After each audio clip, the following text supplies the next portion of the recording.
بسم الله الرحمن الرحيم. سبحان الذي أسرى بعبده ليلا من المسجد الحرام إلى المسجد الأقصى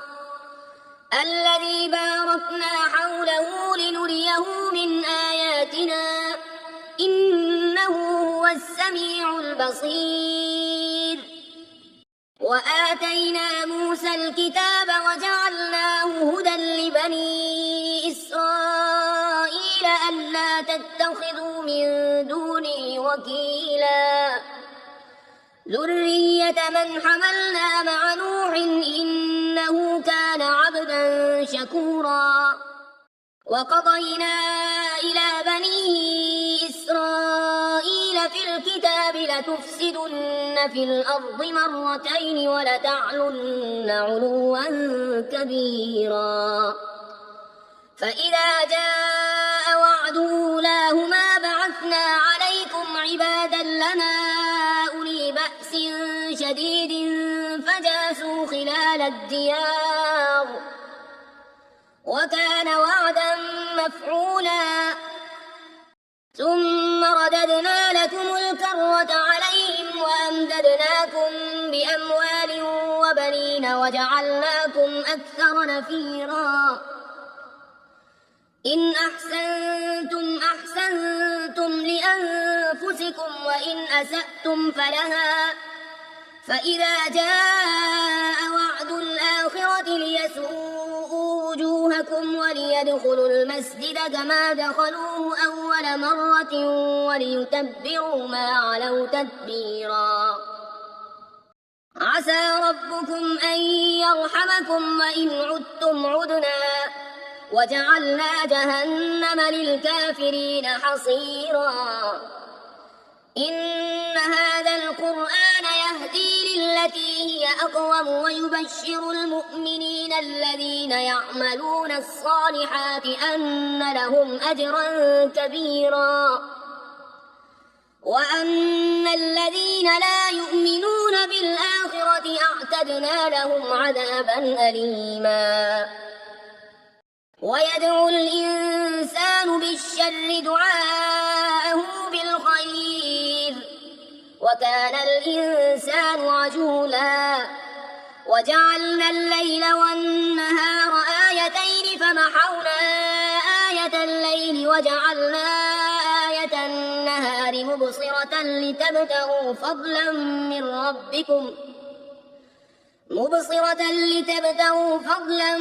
من ربكم ولتعلموا عدد السنين والحساب وكل شيء فصلناه تفصيلا. وكل إنسان ألزمناه طائره في عنقه ونخرج له يوم القيامة كتابا يلقاه منشورا. اقرأ كتابك كفى بنفسك اليوم عليك حسيبا. من اهتدى فإنما يهتدي لنفسه ومن ضل فإنما يضل عليها ولا تزر وازرة وزر أخرى وما كنا معذبين حتى نبعث رسولا. وإذا أردنا أن نهلك قرية أمرنا مترفيها ففسقوا فيها فحق عليها القول فدمرناها تدميرا. وكم أهلكنا من القرون من بعد نوح وكفى بربك بذنوب عباده خبيرا بصيرا. من كان يريد العاجلة عجلنا له فيها ما نشاء لمن نريد ثم جعلنا له جهنم يصلاها مذموما مدحورا. ومن أراد الآخرة وسعى لها سعيها وهو مؤمن فأولئك كان سعيهم مشكورا. كلا نمد هؤلاء وهؤلاء من عطاء ربك وما كان عطاء ربك محظورا. انظر كيف فضلنا بعضهم على بعض وللآخرة أكبر درجات وأكبر تفضيلا لا تجعل مع الله إلها آخر فتقعد مذموما مخذولا وقضى ربك ألا تعبدوا إلا إياه وبالوالدين إحسانا إما يبلغن عندك الكبر أحدهما أو كلاهما فلا تقل لهما أف ولا تنهرهما وقل لهما قولا كريما واخفض لهما جناح الذل من الرحمة وقل رب ارحمهما كما ربياني صغيرا ربكم أعلم بما في نفوسكم إن تكونوا صالحين فإنه كان للأوابين غفورا وآت ذا القربى حقه والمسكين وابن السبيل ولا تبذر تبذيرا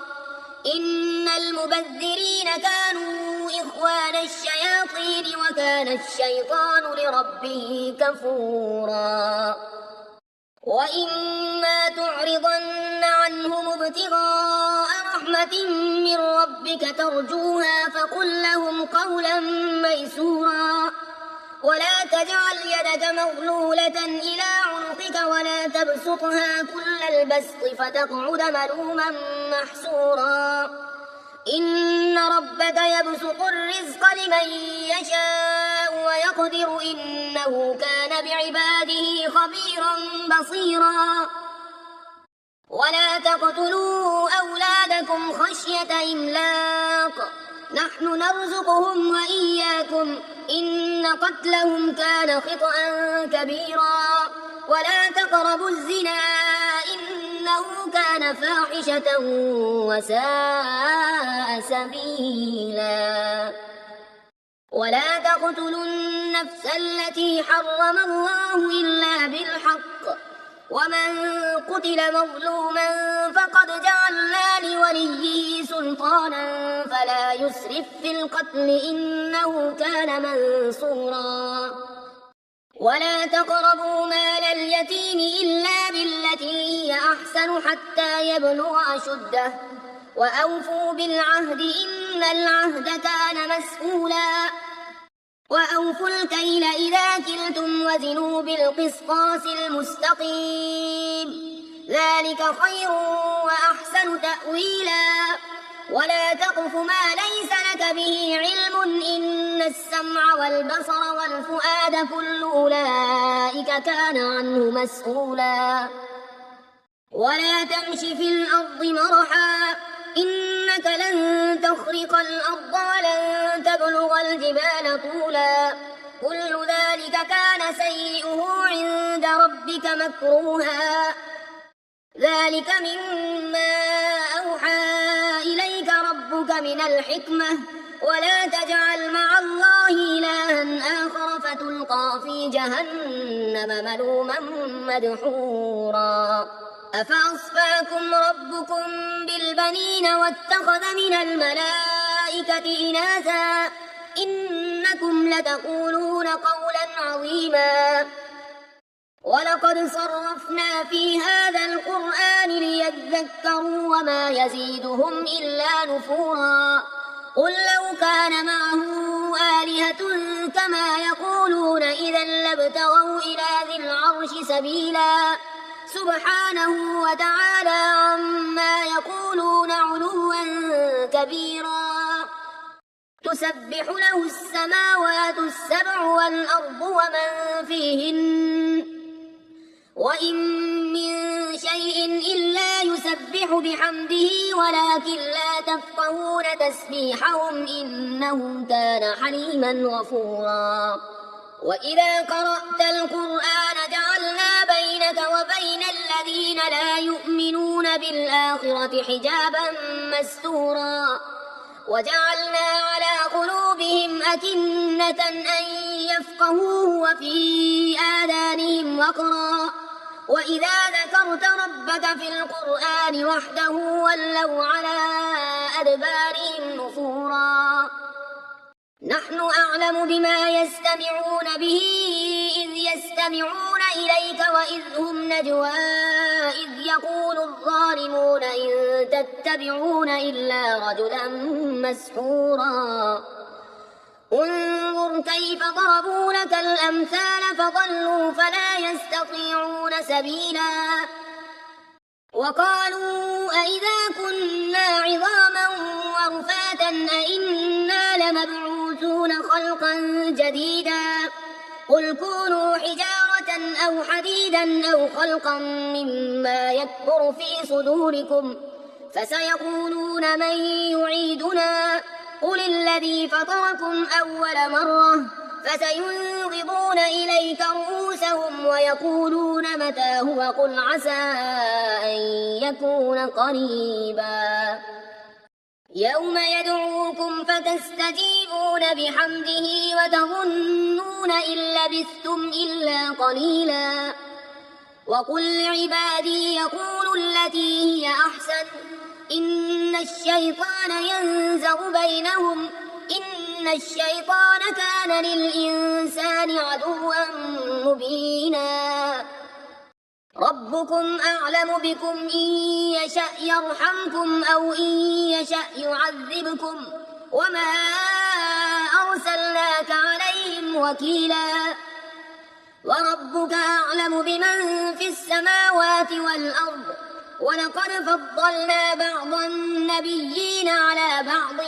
وآتينا داود زبورا قل ادعوا الذين زعمتم من دونه فلا يملكون كشف الضر عنكم ولا تحويلا أولئك الذين يدعون يبتغون إلى ربهم الوسيلة أيهم أقرب ويرجون رحمته ويخافون عذابه إن عذاب ربك كان محذورا وإن من قرية إلا نحن مهلكوها قبل يوم القيامة أو معذبوها عذابا شديدا كان ذلك في الكتاب مسطورا وما منعنا أن نرسل بالآيات إلا أن كذب بها الأولون وآتينا ثمود الناقة مبصرة فظلموا بها وما نرسل بالآيات إلا تخويفا وإذ قلنا لك إن ربك أحاط بالناس وما جعلنا الرؤيا التي أريناك إلا فتنة للناس والشجرة الملعونة في القرآن ونخوفهم فما يزيدهم إلا طغيانا كبيرا وإذ قلنا للملائكة اسجدوا لآدم فسجدوا إلا إبليس قال أسجد لمن خلقت طينا قال أرأيتك هذا الذي كرمت علي لئن أخرتني إلى يوم القيامة لأحتنكن ذريته إلا قليلا قال اذهب فمن تبعك منهم فإن جهنم جزاؤكم جزاء موفورا واستفزز من استطعت منهم بصوتك وأجلب عليهم بخيلك ورجلك وشاركهم في الأموال والأولاد وعدهم وما يعدهم الشيطان إلا غرورا إن عبادي ليس لك عليهم سلطان وكفى بربك وكيلا ربكم الذي يزجي لكم الفلك في البحر لتبتغوا من فضله إنه كان بكم رحيما وإذا مسكم الضر في البحر ضل من تدعون إلا إياه فلما نجاكم إلى البر أعرضتم وكان الإنسان كفورا أفأمنتم أن يخسف بكم جانب البر أو يرسل عليكم حاصبا ثم لا تجدوا لكم عليكم وكيلا أم أمنتم أن يعيدكم فيه تارة أخرى فيرسل عليكم قاصفا من الريح فيغرقكم بما كفرتم ثم لا تجدوا لكم علينا به تبيعا ولقد كرمنا بني آدم وحملناهم في البر والبحر ورزقناهم من الطيبات وفضلناهم على كثير ممن خلقنا تفضيلا يوم ندعو كل أناس بإمامهم فمن أوتي كتابه بيمينه فأولئك يقرؤون كتابهم ولا يظلمون فتيلا ومن كان في هذه أعمى فهو في الآخرة أعمى وأضل سبيلا وإن كادوا ليفتنونك عن الذي أوحينا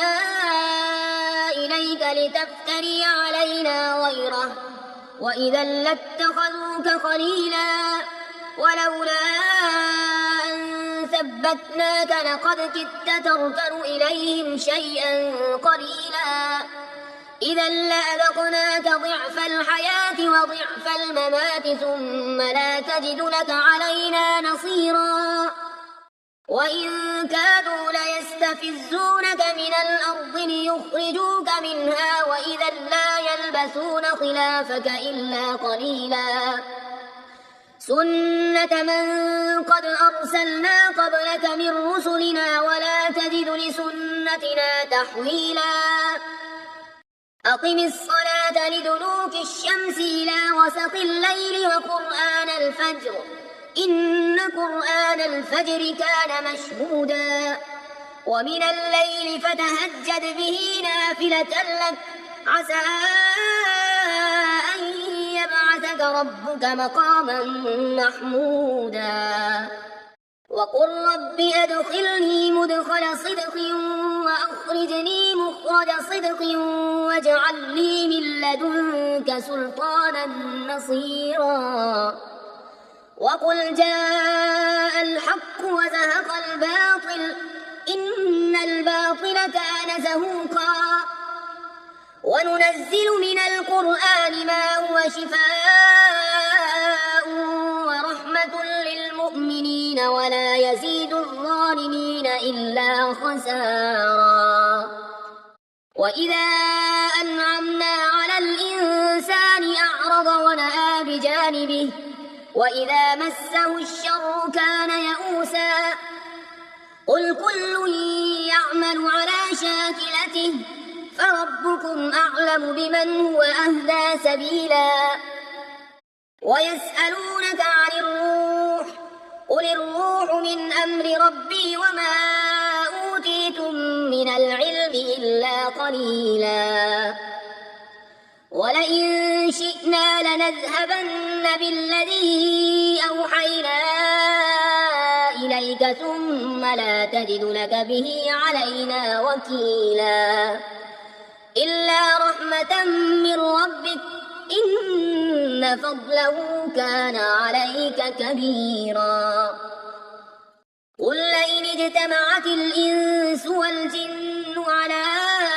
أن يأتوا بمثل هذا القرآن لا يأتون بمثله ولو كان بعضهم لبعض ظهيرا ولقد صرفنا للناس في هذا القرآن من كل مثل فأبى أكثر الناس إلا كفورا وقالوا لن نؤمن لك حتى تفجر لنا من الأرض ينبوعا أو تكون لك جنة من نخيل وعنب فتفجر الأنهار خلالها تفجيرا أو تسقط السماء كما زعمت علينا كسفا أو تأتي بالله والملائكة قبيلا أو يكون لك بيت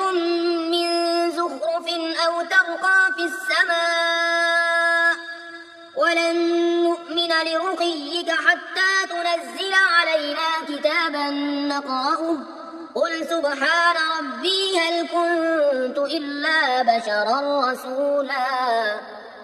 وما منع الناس أن يؤمنوا إذ جاءهم الهدى إلا أن قالوا أبعث الله بشرا رسولا قل لو كان في الأرض ملائكة يمشون مطمئنين لنزلنا عليهم من السماء ملكا رسولا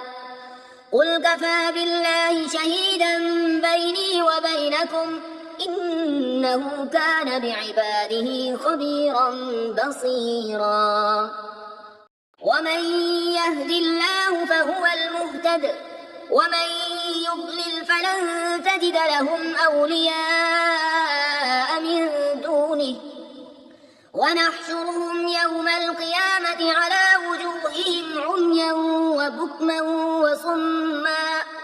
مأواهم جهنم كلما خبت زدناهم سعيرا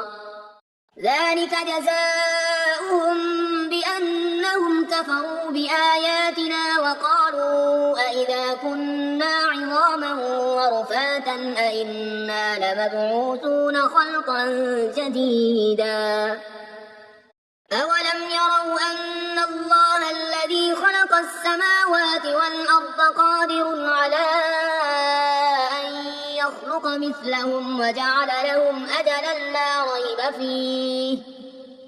فأبى الظالمون إلا كفورا قل لو أنتم تملكون خزائن رحمة ربي إذا لأمسكتم خشية الإنفاق وكان الإنسان قتورا ولقد آتينا موسى 9 آيات بينات